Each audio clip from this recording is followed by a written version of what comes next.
Hello and welcome to Case of the Day. I'm Dr. Croley, and today we're going to discuss a sort of rare and interesting case in which a patient was in for a follow-up actually after cataract surgery, but prior to cataract surgery I've been following this patient with a disease or syndrome called Iridoschisis or Iridoschisis,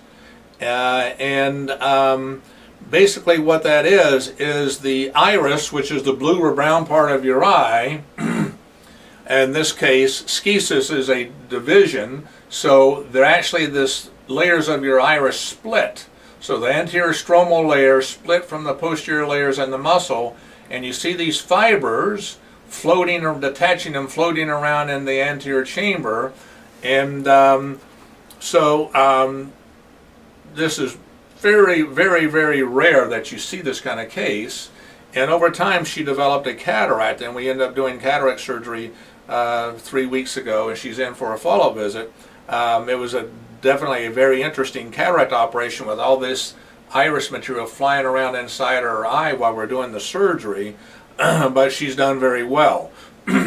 This also is associated with glaucoma, so people who have this iridoschisis, they can tend to have glaucoma and maybe even angle closure glaucoma, because this material can then maybe plug up or block the meshwork where the fluid drains out of your eye. The fluid is produced by the ciliary body behind your iris, goes in front of the lens, goes through your pupil, fills up the front of your eye, and is drained over here in the angle through the trabecular meshwork into Slem's canal and then out through a vein from your eye.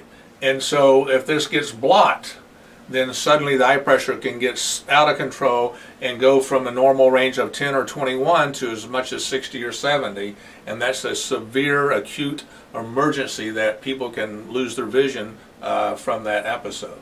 The other things that can mimic this a little bit are Axenfeld-Reuter syndrome, which is a congenital abnormality.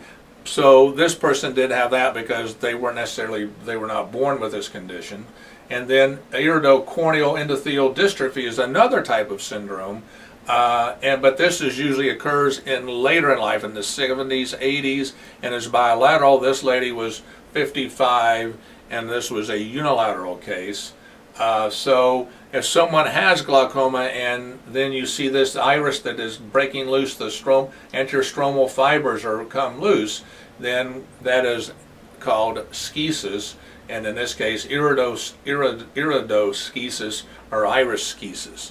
And so something that's not very common, just an interesting thing where something different happened to someone's iris, and very unusual looking. Too bad I can't show you a photo of her eye because it's pretty remarkable how it looks. But you get all these fibers are loose and floating inside their eye, actually going across the pupil in some cases, and so very interesting and unusual looking. So if you have any questions about this or any other cases or problems, we'll be happy to try to answer those questions through the website. It's the New Year's Eve, so Happy New Year's to everybody. And if not, we'll see you the next time, and may God grant you healthy eyes and great vision.